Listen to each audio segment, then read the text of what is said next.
Naona mtani amekuja kufanya press, lakini press ikielezea mipango mikakati yake kuelekea kombe la klabu bingwa barani Afrika. So na lengo lao kubwa wao ni hatua ya finali, ikiwezekana afike finali kabisa. Natumai mipango yao ulisikia na wewe ulikuwepo hapa kama mwenyeji. Nimesikia mipango, lakini kuna vitu ambavyo wanatakiwa wajifunze kutoka kwa sisi Young Africa, kwa sababu timu inavyozidi kukua inatakiwa iwe na ifanye mambo ambayo ya kisasa, kwa sababu kutengeneza mazingira katika sehemu ndogo kama hii kwa ajili ya kufanya press ni sio jambo zuri. Wanatakiwa waige kwetu sisi Yanga ambao tumetengeneza utaratibu wa kuwa na influencers kwa ajili ya kutangaza jambo kama hili hapa. Ni sio jambo la kuchukua watu 10-11 alafu kutangaza vitu kama hivi. Kwa hiyo wanatakiwa wajifunze, au wakati mwingine wanatakiwa hata wa klabuni kwao. Lakini kwa sababu klabu yenyewe tena washaitelekeza, kwa hiyo ndio changamoto ambayo unataka kusema kukosekana kwa ofisi na sehemu pana ya kufanyia pressing ndio yote inasababishwa kutokana na hii. Of course, yani hana sehemu ya kufanya mambo, kwa sababu ndio wenyewe halionyeshi haja ya club. Umeelewa? Uwezo kwa sehemu ambayo hapo kuna watu wanauza kuku, hapa wanauza subagira, unaenda kufanya press ya timu, vitu ambavyo vinasababisha. Lakini Simba wao wameamua kuwa shirikishi kwenye majambo yao yote, uaga wanafanya wakiwepo na wanachama wao na wapenzi wao na mashabiki wao, ili mradi tu kuhamasisha mambo yao yaende. Unazungumzia klabu ambayo wanajinasibu na klabu ya 5 kwa ubora. Unapokuwa una ubora wa viwango, wanatoa onyesha vitu vya kisasa. Vitu vya kisasa maana yake ni kuwatumia influencers, umeelewa, ili kuweza kufikisha jambo lako vizuri. Lakini ndio cha kuja sokoni kama hapa kuna watu wanauza kuku, wanauza sigara, wanauza nini, ni mambo ya kizamani sana. Lakini ndio sehemu ambao wanachama wao wanapatikana. Sio sana kupatikana wanachama. Yaani kuna wakati mimi niko najua labda kuna jambo zito sana, kwa sababu nikaangalia kuna kitu unaweza ukajifunza kwa ajili ya kujua wakati mwingine kama kitu kizuri mtu unaiga. Lakini nilipokuja kugundua kwamba ni bado kwa timu inataka iende mbali, lakini bado mambo wanayofanya ni ya kizamani. Huwezi kukaa sehemu ambayo kama sokoni kama hivi, alafu kwanza hakuna hata vibe, hakuna watu wa kutosha, unachukua vikundi vyako vya ngoma umevipeleka tunajifunze kwetu ambao sisi kama Yanga tunafanya. Tunatumika sio kina Meja, kina Godi Yanga, kina Fumau kwa ajili ya kufanya jambo la promotion. Vibe la Simba lakini waga wanatembea nalo wenyewe. Yani katika mazingira haya hapa nisikutegemea. Kwa sababu mimi hapa nafanya shughuli zangu maeneo haya. Kwa hiyo nilipoona kwamba wamekuja hapa, sasa kuja nikachungulia kidogo, niangalie labda kuna kitu kipi ambacho naweza nikapata labda kujifunza, lakini nimeona ni mambo ya kawaida kitu ambacho ni vitu vya wakati 65 wanafanya leo. Simba nyinyi mmekimbilia Zanzibar, Simba wako Benjamin Mkapa. Wanasema watoto wadogo mmekimbia uwanja wa Benjamin Mkapa na kuamua wao sasa watautetea ipasavyo. Sasa sio lugha ya kukimbia, sisi tumeamua kuondoka baada ya kuona wana mambo yao ya ulozi, kwa sababu kiangalia vizuri namna ambavyo kuna wakati mwingine mechi inakuwa ngumu kutokana na mazingira ambayo sisi wenyewe wakati mwingine tunakuwa tunapitia. Unaweza kuona kama mtu anatania kumbe anafanya kweli. Kwa mfano kama mechi ile ya hatuchezi tunacheza, ulikuta wamekuja pale wamekuja Sumbuzi, wamekuja kama Babu. Kwa hiyo unaweza kuchukua kama swala la utani kumbe wenzao wakusikia. Na ndio maana walipata adhabu South Africa kule kwa mazingira kama. Kwa hiyo ukishaona mazingira kama hayo hayaeleweki, unaamua kuitoa timu. Alafu pia ni kwa sababu timu ya Yanga si ya Dar es Salaam pekee yake. Kwa wakati mwingine atmosphere nini kufanya kubadilisha ili angalau mashabiki wengine waweze kupata fursa ya kuona timu ya upendo. Kwa hiyo sio mbaya kutoa timu hapa na kupeleka Zanzibar, lakini hakuna sababu nyingine. Hizi zingine tunazozungumza ni kama jokes kwa sababu ya kutaniana watani wajani, lakini ukweli ni kwamba wakati mwingine unaamua kubadilisha mazingira kwa sababu timu sio ya Dar es Salaam pekee yake. Simba wanaamini wao wapo kwenye kundi gumu sana kuliko nyinyi. Maana nyinyi msipofuzu ni utakuwa ni uzembe wenu nyinyi tu. Sio uzembe, sisi tushamaliza. Faida tushapata, maana kilichobakia sasa ni ziada, ama kwa wazungu wanasema bonus. Umeelewa? Sisi tayari malengo yetu yashatimia kuingia group stage. Swala lao kupangwa kwenye kundi gumu, kundi rahisi au ni swala lao, lakini sisi kama Young African tushamaliza ya kwetu sisi. Malengo yetu yalikuwa ni kuingia group stage, tushaingia. Swala kupangwa kundi gumu, kundi jepesi, hilo la kwa wao Simba, sio sisi wetu. Kufika group stage lakini sio kuchukua kombe la klabu bingwa barani Afrika. Hapana.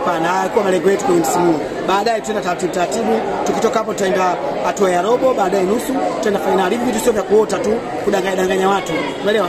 Engineer Hersi ni kiongozi ambaye madhubuti na kiongozi makini.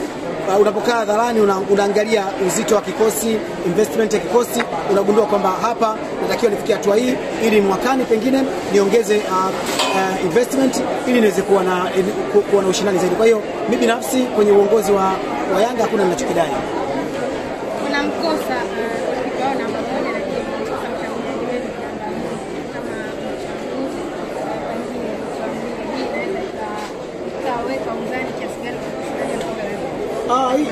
kimataifa ni pigo, kwa sababu kwa mfano kwa Simba kumkosa Kamara maana yake ni pigo kubwa.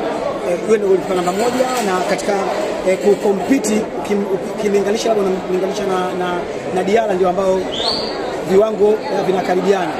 Kwa sisi kumkosa Clement Mzize nao ni pigo, kwa sababu ni striker mzuri, lakini yote kwa yote kwa sababu Simba na Yanga zimesajili wachezaji wa kutosha kwa maana ya replacement. Huko naamini kuna yule golikipa wa timu ya taifa atachukua nafasi yake, atacheza.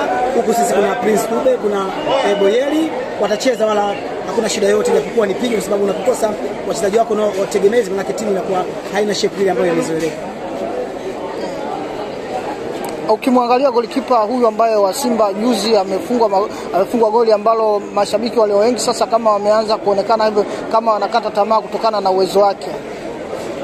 Mimi siwezi kuzungumzia hilo kwa sababu mimi sio shabiki wa Simba, lakini nazungumzia mpira nilivyoangalia vizuri ni kwamba kama golikipa wa Simba ana uwezo mdogo na yule golikipa wa Kuwait ana uwezo gani, kwa sababu amezidiwa tu magoli tuseme amezidiwa goli moja, huyu kafunga goli 3, huyu kafunga goli 4. Kwenye mpira wote inaweza kutokea, lakini siko hapo kwa ajili ya kuwazungumzia wachezaji wa Simba, kwa sababu ukimchukua yule mchezaji, mimi labda ungeniambia mchezaji wa kigeni ndio ningeweza labda kuleta comedy, lakini yule ni mchezaji wa timu ya taifa kwa maana golikipa sasa hivi, na mimi sasa hivi niko katika hamasa ya kutengeneza umoja wa timu ya taifa. Kwa hiyo sina uwezo, yani sina nafasi nzuri ya kuanza kumuelezea golikipa wa Simba, kwa sababu nikimuelezea naweza nikaingia kwenye utaifa huku nikawa nimefeli.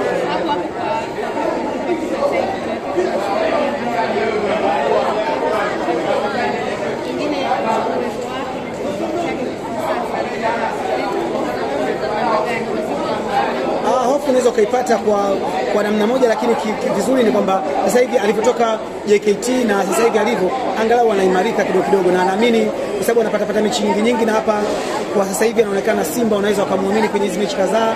Naamini atakuja kufanya vizuri, kwa sababu unapokuwa unasema practice make perfect. Kwa hiyo anapokuwa anafanya mazoezi kila siku, anacheza mechi ngumu, anakuja kuwa golikipa mzuri. Kwa sasa uwezo ukamlinganisha na Kamala, uwezo ukamlinganisha na Diarra, lakini kiukweli kwenye nafasi ya taifa ni golikipa ambao makocha wanaona kwamba ana nafasi hiyo. Sasa mimi sipo katika nafasi ya makocha wenyewe, kama wanaona kwamba golikipa yule ana uwezo wa kukaa kwenye lango kuihudumia timu ya taifa, mimi nani sasa ambaye niweze kubisha? Lakini kwa maana ya uwezo ule wa kuzidi sana, hapana. Yupo akiwa anapata uzoefu, na naamini baadaye anaweza kuja kuwa golikipa mzuri kama magolikipa wengine ambao nafasi. Kama taifa tumebarikiwa kuingiza timu zote 4 kwenye mashindano ya klabu bingwa, na miongoni mwa timu 4 hizo moja ambayo itacheza I think ni mbili zitacheza Jumamosi na 2 zitacheza Jumapili. Kwa upande wako wewe unaona wapi Azam FC na unaona wapi Singida Black Star ukiondoa Simba na Yanga? Siwezi kuondoa Simba na Yanga. Hapa na kuelezea kitu kimoja ambacho mashabiki labda hawapendi kusikia, ni kwamba Simba anacheza kwenye nafasi ambayo sio ya kwake, kwa sababu haya mashindano yanaitwa ya klabu bingwa. Kwa hiyo Simba sio bingwa kwa nini? Kwa hiyo yani kwa kipi kama anatudoea. Ilibidi acheze nani hapo kwa Simba? Acheze Yanga. Sasa Yanga si bingwa wa nchi. Lakini timu inatoa taifa linatoa timu nyingi. Mbona mmekaa kiuandishi, mmekaa kiushabiki? Nasemaje? Simba anacheza kwenye nafasi ambayo sio ya kwake. Hii inaitwa Champions League. Simba ni bingwa. Alishika nafasi ya pili. Ni bingwa wa sio bingwa. Sasa nakwambiaje, anacheza kwenye nafasi ambayo sio ya kwake. Kwa hiyo kwa kitu kama anatudoea chakula chetu. Kwa hiyo kwenye upande wa Azam na Singida na waombea waweze kufanya vizuri. Lakini hawa Simba Sports Club au unaweza ukawaita fire extinguisher, wenyewe na waombea mabaya. Yaani tupite timu 3 wenyewe wabaki chini katika maombi yangu hapo na yao.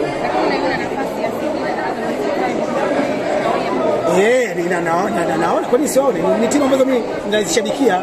Yaani ukiondoa Yanga wangu, maana yake mimi ni Singida, mimi ni Azam. Kwa ni timu ambazo nazipigia dua muda wote niweze kufanya vizuri, lakini hao wenzetu wabaki eneo hilo ili angalau tuweze kuwacheka. Unajua hizi timu ukimcheka mwenzako unasikia raha sana. Yaani kuna wakati unaweza kanipa mimi 200,000 nikasijafurahia kama kumuona Simba akifunga. Na wote mmekimbilia Zanzibar. Sasa Simba tu. Sisi swala la kukimbilia. Sisi yani Yanga kwa maana na Azam na nani tunaamua, yani kwa vile sisi Yanga tunaamua tuende naye nani kwenye michuano. Na sisi ndio tunapanga sasa hivi safu. Kwa matukio sisi nafasi ya kwanza, nafasi ya pili nani. Msimu uliopita tulimweka Azam. Msimu huu tumempa nafasi Simba. Msimu ujao kwa sababu ya jeuri yao tutampa Singida awe nafasi ya pili. Yaani sisi ndio tunapanga list ile safu. kwamba nani akae nani aondoke. Msimu ndio umeanza, lakini Meja, mnazungumziaje msimu huu umempa nafasi ya pili atashika Simba? Simba hawezi kushika nafasi ya pili, nakwambia Singida ashika nafasi ya pili. Yaani msimu umeanza, lakini sio nimeanza mimi na ushindi wa kumfunga Yanga au kumfunga Yanga tena na Nabii. Kwenye Simba ni kwa maana kwa unasema anachanganya masuala yake. Kwa nini? Yani tunapanga safu. Alianza Azam akashika nafasi ya pili. Tukaja tukampanga Simba kwenye nafasi ya pili. Kwa sababu jeuri yake sasa hivi manake tutampa nafasi ya tatu. Ya pili tunamwita Singida. Simba alikuwa anapanga nafasi ya pili. Sina hakika kipindi kwa mimi nilikuwa niko Simba. Kwa hiyo sina hakika na hiyo. Ninyi mlikuwa mnapanga Yanga nafasi.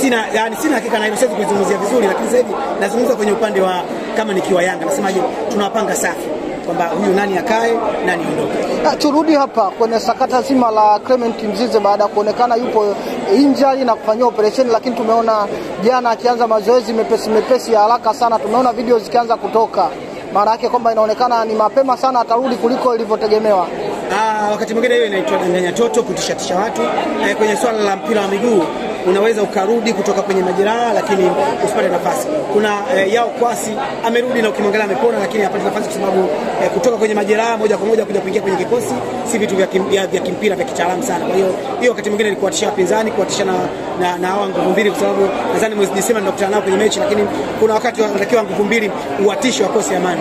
Ni wazi, lakini kwa mwenendo wa Yanga inasheki kukosekana wanapomkosa tu Clement Mzize, inaonekana sio Yanga ile ambayo watu wameizoea. Yanga ipi iliyozoeleka? Yanga ambayo sasa hivi inaongoza ligi, Yanga hii ambayo imeingia hatua ya makundi, Yanga ipi ambayo watu wanaiona kama imezorota? Yanga hii ambayo inafananishwa na Yanga yenyewe ya misimu mitatu nyuma. Hicho ni kitu kizuri sana umekiuliza, utakuja kuwa mwandishi mkali sana baadaye. Kwa hiyo swali la msingi sana. Ukiona hiyo na timu inafanya competition yenyewe kwa wenyewe, maana yake tayari iko kitu hakina mpinzani. Yaani nilifikiri unafananisha Yanga na nguvu mbili au Yanga sio na Mtibwa. Kumbe unafananisha Yanga na Yanga. Kwa hiyo maana yake wewe unathibitisha kwamba Yanga iliyopita ilikuwa bora kuliko Yanga hii. Sio Yanga hii sio bora kuliko Simba.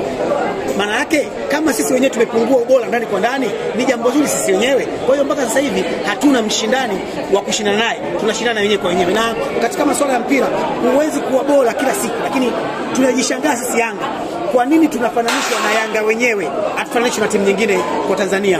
Sijajua kwa sababu gani. Yaani sijui, nilifikiri tutakuja na statement nasema kwamba Yanga hii sio bora kuliko Simba.